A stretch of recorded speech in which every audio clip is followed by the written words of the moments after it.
people's quality of life.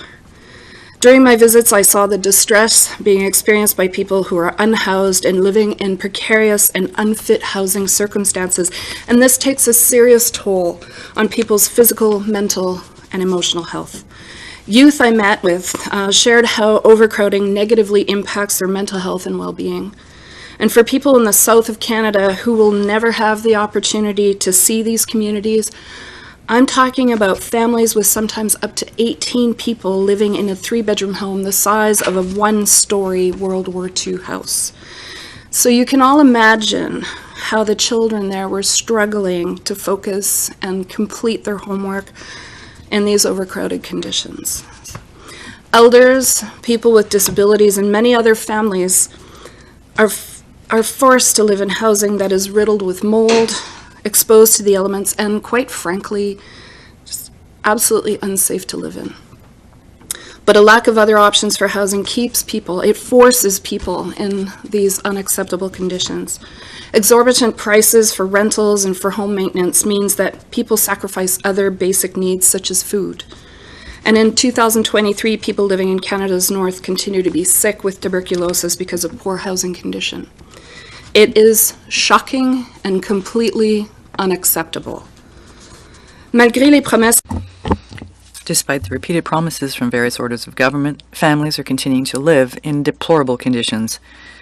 This disastrous outcome is a direct result of colonialism and of the shocking inability of these various orders of government over decades to invest in Inuit human rights and to uphold them.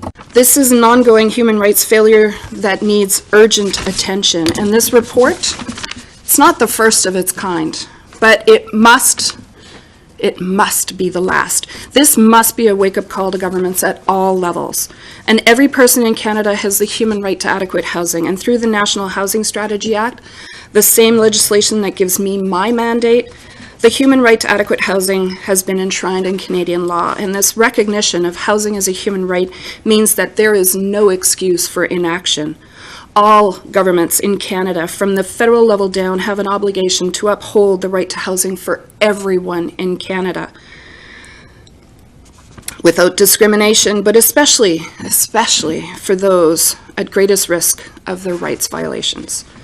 So the goal of my work and the role of the advocate, it's not just to witness, but to help drive systemic change on housing issues. I've worked with Inuit governments to identify and support the solutions that are so urgently needed. In particular, Inuit must be guaranteed the right to control and manage their own housing, as well as access to the needed funds and resources. And I ask that all levels of government carefully consider and urgently implement the recommendations found in this report. And now I will turn it over to my colleague, President Lamp, who will speak more directly to the recommendations that were co-developed for his region. Thank you. Nakamni. Johans Lamp yung ayaw county tayo yung Nunatsiavut Kavamanga ni kay Karuluid Laboratory Mute Inuit. Good morning, and thank you for being here today and for the release of the Federal Housing Advocates Observational Report on Inuit housing in Nunatsiavut and Nunavut. We are grateful for your presence and support. We would like to acknowledge the hard work and dedication of the Federal Housing Advocate Marie Jose Hull, who has been instrumental in bringing attention to the housing crisis in Nunatsiavut and Nunavut. While I am sure it may have been an eye-opening experience for Ms. Hull when she visited the Labrador Inuit communities of Nain and Hopedale last fall, but what she learned is nothing new to us. The Advocates Report makes clear what the Nunatsiavut government and beneficiaries of the Labrador Inuit Land Claims Agreement have been saying for decades, that we have a critical housing shortage of every type, overcrowding and related health consequences like tuberculosis, housing conditions that are so awful they need to be seen to be believed. These are all symptoms of a human rights crisis that has gone on for far too long. We need to see real change and accountability from the Government of Canada, as well as meaningful support and action from the Government of Newfoundland and Labrador to ensure our Labrador Inuit in Nunatsiavut can enjoy their right to adequate housing. The recommendations in this report outline the change that is badly needed. These are steps that must be taken by Canada and Newfoundland and Labrador as part of the journey of reconciliation. As the report describes, the deplorable housing conditions facing Inuit are directly tied to the history of colonialism, including the forced relocation of Inuit from Northern Labrador. History that continues to play out in ongoing trauma, homelessness, and displacement. First and foremost, the Government of Canada should transfer the care and control of Labrador Inuit housing programs and services to the Nunatsiavut government, along with necessary funding through our fiscal funding agreement. The shortcomings and inefficiencies of the current funding dynamic are known and reflect the urgent need for a total reshaping that is consistent with our rights to self-determination and self-government, as affirmed in the United Nations Declaration on the Rights of Indigenous Peoples. The federal and provincial governments must move away from program-based funding and instead ensure that the Nunatsiavut government has the resources needed to design and deliver Inuit-led housing plans and programs that take into account the realities in our region. As an example, the urban, rural, and northern Indigenous housing strategy is being implemented by the National Indigenous Collaborative Housing Incorporated. While this strategy aims to improve the quality, supply, and affordability of housing and for Indigenous peoples living in urban, rural, and northern areas, it does not allocate specific funds for Inuit. The transfer of much-needed funds and program jurisdiction is a necessary step, but much more will need to be done to address the historic underfunding of Inuit housing and the ripple effect this has had on Labrador Inuit, from health problems like tuberculosis to impacts on families like increased domestic violence or separation due to inadequate housing assessments and more. Alongside the Nunatsiavut government, the federal and provincial governments should convene a biannual Nunatsiavut housing roundtable to discuss and collaborate on housing case management and solutions. Housing solutions cannot come from working in isolation or without Inuit leadership and full participation. This roundtable could serve as a basis to ensure the meaningful collaboration that is needed to successfully move forward and to coordinate the most effective approach to addressing the current gaps in the housing continuum in all 5 Labrador Inuit communities in Nunatsiavut.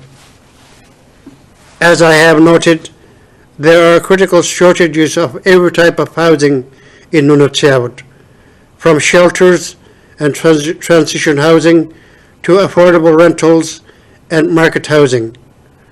It will take the combined efforts of all governments to address these needs and ensure that as we build new housing in Nunatsiavut and work to meet the needs of our growing population, that this work is invested into our communities, building the skills and strength of our people.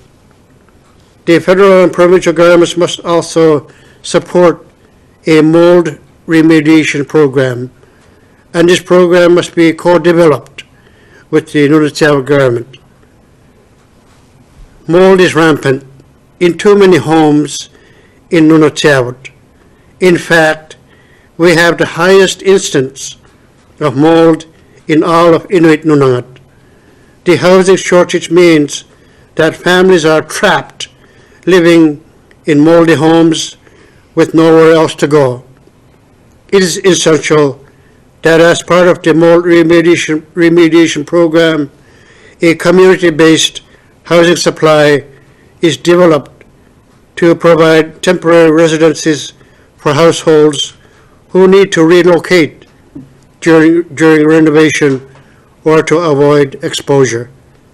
The provincial government should ensure all provincially owned or operated housing units are fit for habitation and fully accessible, and that timely repairs are carried out so that vacant units can be filled in the midst of the housing crisis Inuit face. The last point I will mention is a significant barrier for our people moving forward in home ownership. 78% of our population cannot access home insurance. This reflects the serious lack of banking services in Nunatsiavut, which puts out people at risk of predatory lending practices. Crown Indigenous Relations and Northern Affairs Canada should ensure that there is no discrimination in access to mortgages and insurance needed to access housing. The federal government should carry out an assessment that examines the availability of financial service companies to Labrador Inuit. As part of this assessment, the federal government should also consider funding the creation of an Inuit-owned insurance company to overcome discriminatory practices. These are just a few of the priority areas for our region that are laid out in the Advocates Report. We are still far from the goal of seeing all Inuit able to live in a life in dignity with full access to adequate housing. But it is possible, not for some far-off future, but for today, if the federal and provincial governments are prepared to act with the urgency that is required.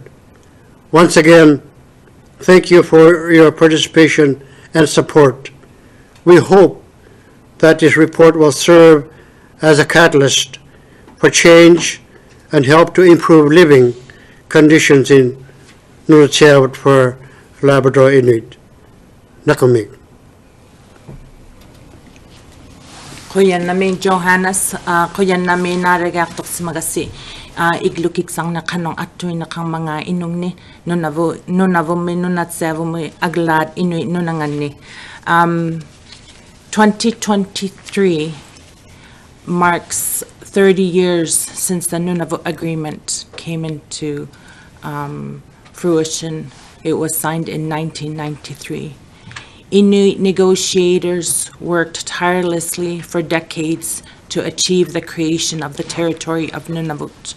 The expectation was that Inuit would then be able to live with dignity, live healthy lives, be able to participate fully and contribute positively to society.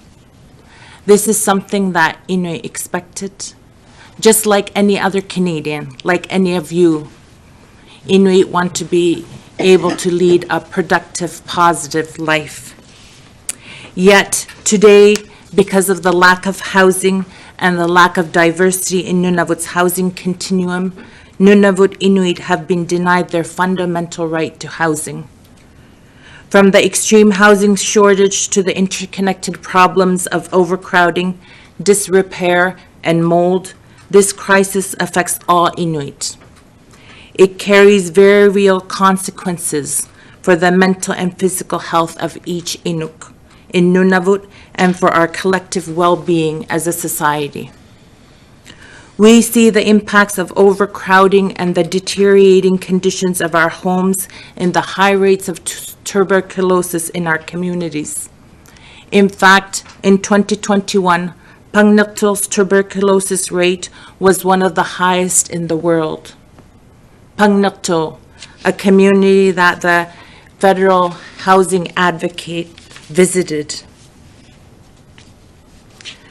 None of this, of course, is new to Inuit. We live it, we experience it, we see it. But we are very grateful that the Federal Housing Advocate was able to travel to some of our communities. And I think that is what's new. The establishment of a Federal Housing Advocate is new. A report coming out from the Federal Housing Advocate is new. I hope it ignites a refocus on how to address the Inuit housing crisis across this country. We need transformative change. Transformative change means thinking about systemic solutions, solutions that will enable true reconciliation. We need a mechanism that will provide stable, reliable, and predictable funding to address the systemic discrimination that we have endured for so long. We need a mechanism that will support the steady growth of our capacity and grow alongside it. Today, at this press conference, along with my colleague Levi Barnabas, the Vice President for the Qikiqtani Inuit Association, who sits in Nunavut on our Infrastructure and Housing Advisory Committee, we join the advocates' urgent call for federal, provincial, and territorial governments to allocate the funds needed to enable all Inuit governments to take the necessary steps to once and for all address the housing crisis that we face in each of our communities. Inuit want to live with the human right of dignity. We are Canadians. We are proud Canadians. Like every other Canadian, we want to be able to at least meet our basic needs. And we look to all Canadians to work with us to compel all levels of governments to address the needs that we face in our communities. Kuyan namin. Thank you very much. I think we're done with the education. We will start in the room for questions. Fraser Needham from APTN, if you have a question, the floor is yours. Thank you. If I know that the federal government has announced a number of initiatives and funding for Indigenous housing in the last couple of budgets, a bit of it is hard to confuse. It's confusing, to be honest, to find out what is going where, and it's being rolled out over quite a period of time, some of the investments. But is anyone able to tell me sort of as these communities been able to access any of this funding and how that's going, or how it meets some of the needs?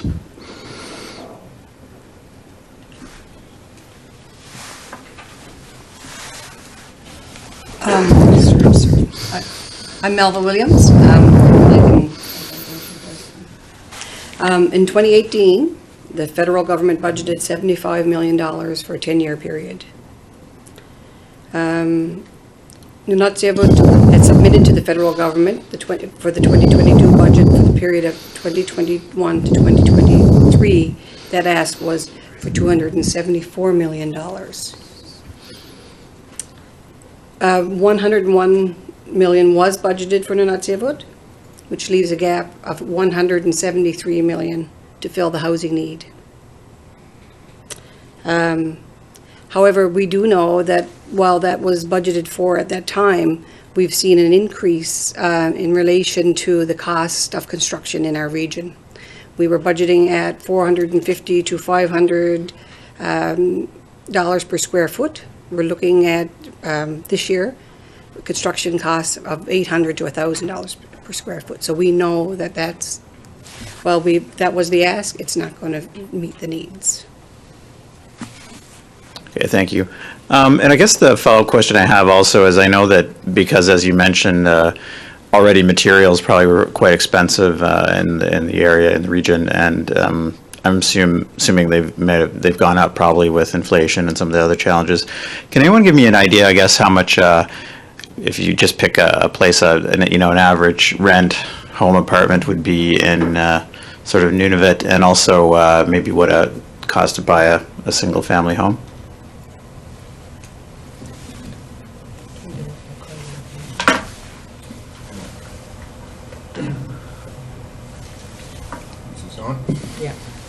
Yeah, depends on how further you live, I guess. I live in 72 degrees north, which is expensive. Everything there is expensive for, a dozen of apples. And I used to live in Yellowknife, so a dozen of apples is only about $2. So comparing to apples, one apple is about $5 back home. So that's the only comparison of all the materials that we're getting through housing. It really affects us on inflation rate. The lumber went up just recently, and now we have a limited funding that we need to work on that in order to offset the housing needs in our community. But that's only one example, but costs about maybe $1,000 to $1,700 a month. Depends on where you live and how big your apartment is. Thank you. We will move online. If we have reporters online who want to ask a question, you can raise your virtual. Oh, I think we might have some. Alicia? Yes, from the Canadian Press. Sorry. Before moving online, we'll have Alicia asking a question. People online, if you want to ask a question, just raise your hand and we'll go to you. Alors, s'il y a des gens en ligne qui veulent poser une question, vous n'avez qu'à lever la main. Alicia. Hi, sorry, Alessia here from the Canadian Press. I guess my question for all of you is, the topic of Inuit housing, I feel like comes and goes through federal politics. I was speaking with MP Lori Idlut on Friday, and she had mentioned the same. Why do you think that this report will do something to actually change the situation now?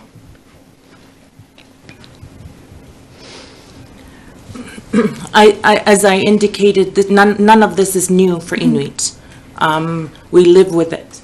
I think what we're hoping is that the recommendations that have come out in this report are compelling enough because they share Canadian human experiences of how housing impacts on a person's ability to successfully complete education, for instance, or the ability to be able to sleep on a routine like other Canadians, or the ability to look after one's own health. My hope is that this report is compelling enough that it will stir in the hearts of Canadians, fellow Canadians, the desire to act on this, and that fellow Canadians will also communicate this to the politicians, the federal government, the territorial government, the provincial governments about how urgent this is. As Inuit, we continue to talk about how it's impacting us. And I think we've made some good progress through the Inuit Crown Partnership Committee process, where we've been able to have Inuit-specific dollars allocated. What we expect and need is that this continues to be a long-term commitment, that this relationship is strengthened between Inuit and the Crown, so that Inuit can self-determine how resources are expended to meet the needs, and it needs to be a two-pronged approach. Right now, we have a housing crisis. So certainly, we need buildings built, constructed, so that the long waiting lists of each of our communities can start to be addressed.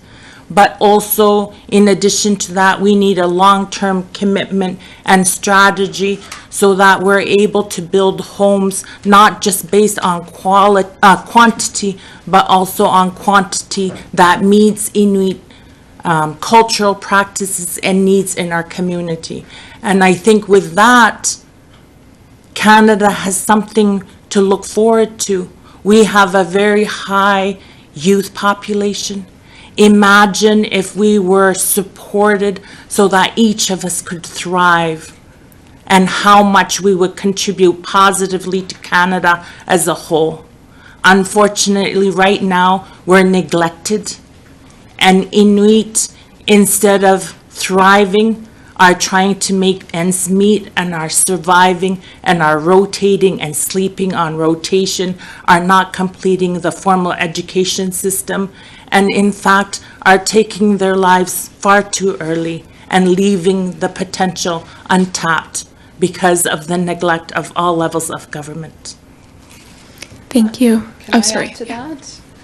In 2019, the human right to housing was enshrined in Canadian law through the National Housing Strategy Act. So what is different from in this report as opposed to other reports? We had a Senate report on housing condition in Inuit communities that was released a while ago. But, you know, one thing is clear, these communities don't need to be studied because nothing is getting better. If anything, things have gotten worse. But the human right to housing means that government has obligations. So it's not just a nice to have. It's not just, hey, you know, we really would appreciate your support. No, governments have an obligation. It's not just the federal government, it's all levels of government. And also that housing has often been described in terms of dollars spent and doors or roofs. And the adequate housing, the definition of adequate housing is so much more than that. So it's understanding that it needs to be affordable, it needs to be habitable, it needs to meet people's cultural needs. And this was very evident in the experience of the Inuit in all of the regions that I was privileged enough to go visit, and it needs to be safe. And the human rights violations really are down to dignity. And, you know, when we talk about human rights, it is about, without discrimination, be able to live the life that you've dreamed, of communities being able to build the communities that they dream, of tapping into the human potential. Because right now, in a country that is lacking labor, that is, you know, there is a huge cost to that, and there is a huge cost to the encampments that we're seeing across this country, and the inability or the inaction of government to directly address the human rights violations in terms of housing as a human right has a cost for everyone, but most directly in the cost of places where we can't see. And when I'm talking about people in the north, I'm talking about Inuit communities, this is exactly it. Most people cannot see because they do not have the privilege of going to see these magnificent places and these beautiful people. So it's time to really lift the veil and to tell government they cannot just ignore this anymore. They have obligations. And it's been only 50 years since Labrador or Inuit across Inuit Nunavut, including Labrador Inuit, did avail of a spokesperson, and we did not have that before that, and so we were stuck in an arrangement of Canada and Newfoundland housing funding arrangement, and it is only since the Labrador Inuit Association was formed that the LIA was the spokesperson and was able to approach federal government and provincial government. But it was quite impossible to get a meeting with any department, and including for housing. And so Nunatsiavut government is 18 years old, and we are a very young government, but we are moving forward, where before we could not even make a step in hopes of getting support for housing or other issues.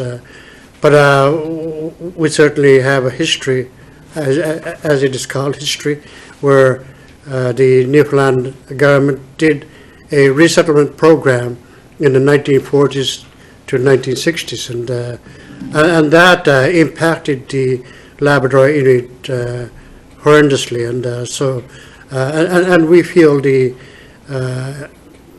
intergenerational trauma impacts today, and the housing is a part of the solution that we are seeking, and more certainly too, as the housing advocate says, for Inuit too, have dignity, and it is a human rights violation, and it is also dehumanizing to look at your own people living in conditions that are third world, and more certainly having to accept federal funding, and as Inuit regions having to share this funding is quite challenging also.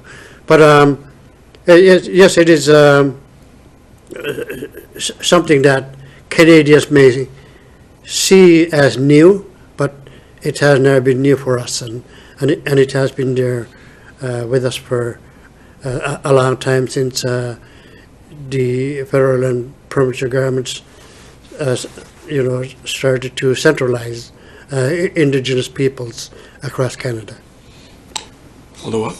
Not only the family that's overcrowded in the houses, there are also some people that are couch surfing, so that are not counted for. So there's a lot of people that are couch surfing, that they cannot afford a simple apartment, even if they're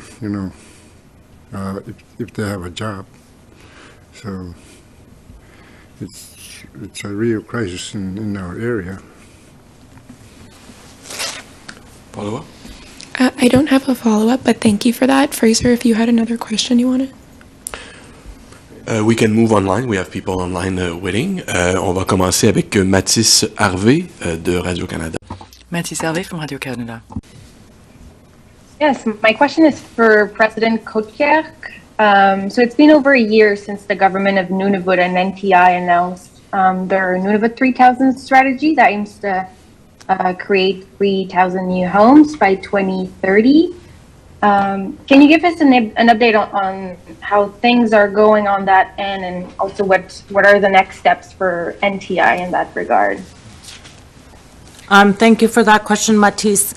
Just to be clear, the Nunavut 3000 that you're referring to is a government of Nunavut strategy. It's not a joint strategy between the government of Nunavut and Nunavut Tunngavik Incorporated. Nunavut Tunngavik Incorporated, we have our own document called Angiraksariokta. It's the Nunavut Inuit Housing Action Plan. So I can speak only to Angiraksariokta, not to Nunavut 3000. Having said that, with the work that we're doing with Angiraksariokta, the allocation that was allotted for Nunavut, as you know, Nunavut is 1/5 of Canada's landmass, and we have 3 administrative regions within Nunavut, and we work very closely with the Regional Inuit Association. So we established the Infrastructure and Housing Advisory Committee that we fondly call IHAC. It is made up of the Vice President of Nunavut Tunngavik Incorporated, as well as the Vice Presidents of each of the Regional Inuit Associations. And through that, we've been working on plans on how to expend the allocation that we've received from the federal government. And we're doing, we've done some work in communities to get a better sense of the types of homes. And you'll know Angirrak in Inuktitut is home, whereas igloo is house. So we're not building igloos, we're building angiraks, homes. So we're trying to approach it by figuring out what best meets the need of the household. whether there are cultural practices that need to be considered. And so we're going to be focused on standalone homes that are affordable. As Levi, my colleague, had indicated, some Inuit have employment and yet are unable to get mortgages because there are no homes, there are no house structures available. So we're focused on affordable houses, and 2 of our regions so far have identified how many units they'd be able to construct in the next little while with those funds. In addition, we're focused on transitional type homes, because you'll recognize that the continuum of houses or homes is quite long, and the government of Nunavut rightly has been very focused on public housing, and the funds that each of us, the government of Nunavut or Nunavut Tunngavik Incorporated, receives is not enough to meet all the needs.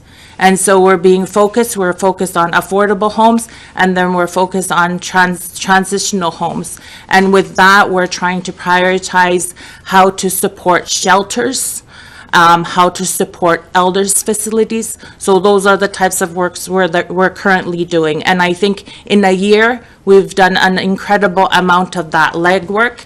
And so we know that in addition to that, we've been doing Nishi, the Nunavut Inuit social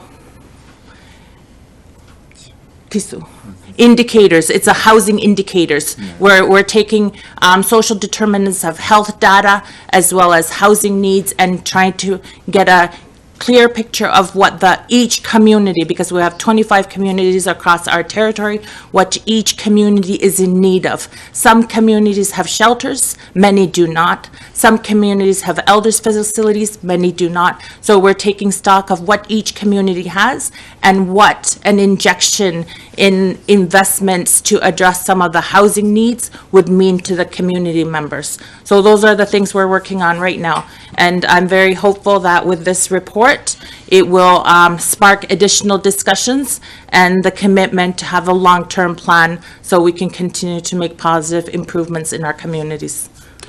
Suivi, Mathis? Thank you for the response. I appreciate that. The report outlines that intergovernmental collaboration is a big key to address the crisis.